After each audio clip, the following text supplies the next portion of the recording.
Hello, this is Dr. Fang-Mei from Tiffin University. Welcome to join me for this lecture of social psychology. This class mainly is the design for Tiffin University student who is taking my social psychology class. And because the coronavirus, right, we only can do online. So then that's why I'm working on this video. But if you are listening this video and you are not my student, it's okay. I welcome you because this is YouTube and then I set up as a public. So they're supposed to share with the whole world. Okay, so welcome everybody to join me for this social psychology lecture. Okay, now this is part 3 about attitude and attitude change. And last time for the lecture 1 and lecture 2, and we talk about how important the attitude, right? And we say attitude is your evaluation to the things, idea, and object. And we also say the reason it's important because whatever your attitude will determine what are you going to do. Okay, so the question is, do you think attitude can predict your behavior? Do you think the attitude can predict your behavior? Because we say yes, because we say they determine what you do. Now, let's get a further discussion how and when they predict your behavior. Okay, so now the first question is when attitude predict behavior. Okay, now we actually have research found sometimes in 100% truth, sometimes attitude and your behavior not 100% consistent. Okay, for example, we talk about in last lecture in 1930s. In that time, United States actually is against Asian. So then a lot of hotel they not welcome Asian to stay. So a researcher La Perio in 1934 he did a research about this. So first of all he gave the survey and he found actually 90% of the hotel owner they say yes, they will not welcome Asian. Only 10% say not sure. So then, to prove if the point is true, he bring an Asian person with him to go around different place of the United States. And then in his research show, actually that he visited several places, only one place actually reject him. 251 hotel welcome them stay without any hesitation. So this research result just show when you fill out the questionnaire, it's easy for you to say, oh yes, that's what I supposed to do. But when you really see a person, are you going to reject them? Not necessary, right? Okay, so then this chapter also divide them about prediction for 2 ways. Okay, one is how they predict your spontaneous behavior, and another one is how do they predict your deliberate behavior. Okay, so for the spontaneous behavior, actually it's really depend on how accessible your attitude. Okay, so if you just something just happened, how do you respond? It depends on how you able to assess to your attitude. If you get a assess attitude, they tell you this is not the right way, then you will more likely say no. And if you assess to the attitude, they tell you it's okay, then you tend to do. So it depends on what you just learned, right? Accessibility. For example, you just learn now coronavirus right now. Just tell us, restaurant closed because it's dangerous. So don't go to restaurant. Don't have the people get together. So you just get this. So when you go out, when you got a phone call from your friend, say, hey, it's no school, it's online school. Can we meet together? And they have a whole bunch of students going to together. Let's have a party. You may say no, right? Because you just heard that. You just heard that from the news, from our governor just make announcement. So you more likely say no. And this for this spontaneous event or behavior, right? Right? Or if you never heard this, right? And you never, if situation not like this, and then of course you may say yes, right? So you can see it's really depend on accessibility of your attitude, and this when you are predicting spontaneous behavior. Okay, and actually this is the a slide at the end of our lecture too. Okay, so now another situation is how do they predict deliberative behavior? How do attitude predict deliberate behavior? Okay, and so they have a theory called planned behavior. Planned behavior, and they say actually they are from three parts. Okay, one is the depend on specific behavior. The secondly depend on subjective norms, and third will depend on your behavior control. Okay, got it? And we will have more detail, but let me just say these three one more time. Your specific behavior, the secondly will your subject norm, the third will be perceived behavior control. Okay, so let me bring you back to our PowerPoint so you will know what are we talking about. Okay. Okay, so it's here. Okay, so to predict deliberate behaviors. Okay, so when we say specific behaviors, so that means actually if you are only focused on certain behavior, and then you can use specific attitude to predict, that it's easy for you to predict behavior. Okay, so for example, for right now, we can predict if people ask you to go to get together, have party, you more likely say no. Okay, because that's behavior very specific and you have very clear attitude, right? The second one is subjective norms.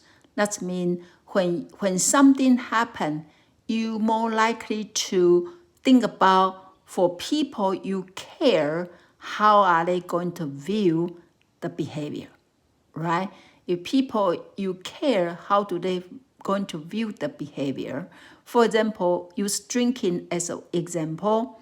If your parents very clear to tell you no drinking, especially under age 21, then when you go to school and you see your friend call, say, hey, let's go to the party, and they will have a alcohol there, we can predict you may say no, because you know your parents very care about this drinking issue, right? The third one will be perceived your behavior control. So you will see, depend on how you perceive yourself can perform the behavior. So for example, if you are a good swimmer and also you have the lifeguard license or certificate, and you go to the beach to have fun, and somebody ask for help because they are somebody falling into the water. Well, you have certificate, you are a very good swimmer, So you perceive you can perform well for this behavior, you can save people's life, you are more likely to jump in and save those people. Another hand, if you are not good with swimming, and then or you are good but you don't have that certificate or license for as a lifeguard, you are less likely to do this, right? So it makes sense. So these three factors, that's possible factors, you will be able to predict deliberative behavior. That will be specific behavior, subjective norm, and perceived behavior control. That clear? Okay. Then, how do attitude change? How do attitude change? Okay. I think mainly here, it's people change attitude often is in response to social influence. Mainly that is a main reason. But of course, there's so many factors, very a lot of things maybe influence about this attitude change. That's why very interesting to social psychologists. They want to study more. Okay. Now, they have a something, actually, they come out something. We already talked about this in our last chapter. So I think this will be a good chance for me to bring you back to our discussion mode. We can review it. And we won't have anything in the slide. So let's talk about it. So it's cognitive dissonance. Everybody still remember what cognitive dissonance mean, right? That mean what? When you're doing is different from what you believe, then these two don't match, then you start to feel a sense of cognitive dissonance, right? And so remember we say what we do three things when you encounter cognitive dissonance. When you encounter cognitive dissonance, what do? First of all, you change behavior, right? Secondly, you can change your what? Thinking. The thirdly, you can do the self-affirmation, right? So use drinking example. So you are under age 21, then you went to a party, okay? Then your friends say, hey, do you want to drink? And you kind of like, since friends so exciting, so you get the cup of drink, and before you drink, you think about, oh, my parents say I should not drink. Okay. So the moment, what did you do? You can say, oh, thank you. So no, thank you. I'm not in the age yet, right? That's one way you can do. Or you think, well, that's make them feel you are chicken, right? So you kind of say, okay, my parents not here anyway, right? So you drink. You say, well, they won't know it, right? And by the way, what do you mean age 21, right? And or you can say, okay, I'll be good. This is the only time, right? My class, I do very good. I do homework. I go to class all the time. I think my parents will be okay, right? So this is three way you can use to reduce your cognitive dissonance. But which one make you change? I believe most likely the second one, because first one you just change your behavior, you don't change your attitude, right? The second one you change your thinking, you more likely, right? But anyway, in our lecture last chapter also talk about, to make people change, you can do what? Punishment, and you can do what? Reinforcement, right? But they say the best way to do it, remember, because we all have to justify our behavior, we can either do external justification or internal justification, right? And then if you cannot find enough external justification, then you more likely do internal justification, and they will lead you to have a behavior change, right? So they say if you give people moderate reinforcement or moderate punishment, because they won't have enough external justification, they will more likely go to find their internal justification, and they will lead to their behavior change, right? So to reduce, for people to reduce their cognitive dissonance, to the best way is for them to find the internal justification. Okay, I think I gave that the example before. I'm going to give you one more time. So when I drive to Tiffin to teach, not often, but then 1 or 2 times, I have somehow I speed. Okay, then the police stop me. Okay, then one time actually, I meet a very nice police. He checked my license, he checked my insurance, and then when he come back to me, he said, "Lady, drive slowly and be careful." Okay, so then he not even give me a ticket. I really appreciate for that. But you know what? It's working, because after that, I will not speed, because I have no external justification. I know I speed that time, but I didn't get punishment. So that means I know I should be good, and then I willing, and I believe speed. That means it's very good. So right now, I would rather that people pass by me for them to drive faster. I want to follow speed limit. See, that working for me. That working for me. So then our lectures say, if you want people to do the permanent change, give them the moderate. Either do you want them to do a better way, a better increase their good behavior, change their good attitude, then give them the moderate reinforcement. If you want to stop their bad behavior or stop their negative attitude, give them the moderate punishment. And because they don't have enough external justification, they tend to change. Right? Does that make sense? Does that work for you in that way? Right? Okay. So then next one, okay, they have a present approach called Yale attitude change. Okay, so this Yale attitude change is the topic they are studying about persuasive communication and attitude change. Persuade communication and attitude change.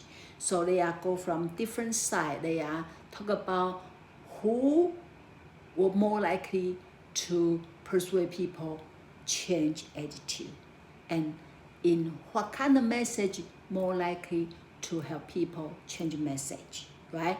And when, if you present in when and what time, they more likely to change behavior, right?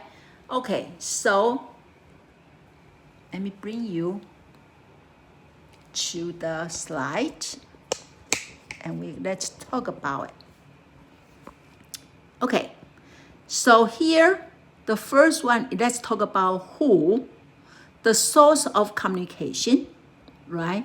So they compare with people with credible speaker, and then the speaker lacking in credibility.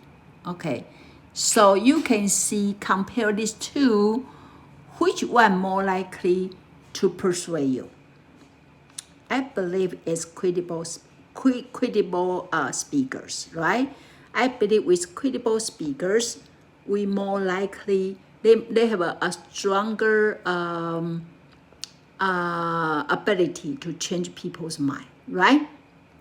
And the second one is attractive versus unattractive speaker. Compare with these two, I believe, right? Attractive speakers is more likely persuade people than unattractive speakers. And I think that's why when they do the advertising especially, they will invite, movie star or people they are very attractive, to do that. So people more likely believe that. Okay, that's who, right? The second one is what. So the nature of communication, right? The nature of communication, and we believe it's interesting here. Look at the first one there. They say actually people more likely to be persuaded if they know you have no intention to influence them. I think that's work for me. How about you? Yeah, because if I right now when I get a phone call, if I heard they are like, okay, so for example, I just got a phone call today say, well, we try to reach you because your car they already overdue for all your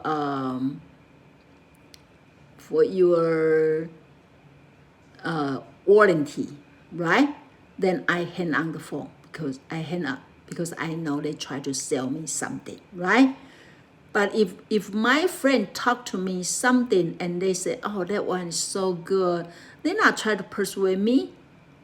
Actually, you know what? I will persuade. So for example, sometimes when you are in the class and you are eating something, looks so delicious and I'm so hungry. And you know what? Sometimes after the class, I go to buy the stuff you are eating. You are not trying to persuade me, just because when you are eating, you look so delicious. Then I want to try it, right? So that means when you try to persuade people, you need to act in the way that you are not persuaded. Interesting, huh? Okay. The next one is talk about how about one side and both side in message. Okay, they say if you use the both side message, you more likely persuade people than if you use one side message, right? That's true, right? Okay, how about this way? Okay, say it's the best to give your speech before or after someone argue for the side. Okay, now let's hear. That is interesting. You see here, they say if their speech is back to back, okay, back to back, and then there will be delay before people make up their minds. Okay, now if that's the case, the people want to persuade other people, better go first. So if you want to persuade people, you give the speech and you know they are back to back, you better do first. Okay. But another condition, if they have so this called primacy effect. Okay, this here, did you hear? So people remember the one they present first, right? But another situation, if you see that they have a break in between the first and second speaker, then what happened? You better speak last. It is best to go last. Okay, and they actually this called primacy effect. They will call it recency effect. Okay, here recency effect. See that? Okay, so that is mean if they are back to back, when will be the better time? The first person give the speech because people remember the most, and that's called primacy effect. But if their speech is they have break between the speaker, then you better do the last because that will follow the what? Recency effect. Okay, got that? Okay. Now the last one here is to whom. the nature of the audience. To whom? The nature of audience. Okay, so then here say, depend on the audience. They said an audience that is distracted during the persuasive communication will often be persuaded more than one is not. Interesting. Did you see interesting here? Distracted. If audience is distracted, that means they are not paying attention, they more likely to be persuaded than if they are concentrate. Okay, so that means when you want to persuade them, you may want to do something when you give the speech to distract them. They will more likely get your message. It's very interesting. Okay, now also depend on intelligence of the speakers and the audience. Okay, they will say if the audience is less intelligent, low intelligent, they more likely to be persuaded if they are than if they are high intelligent. Okay, and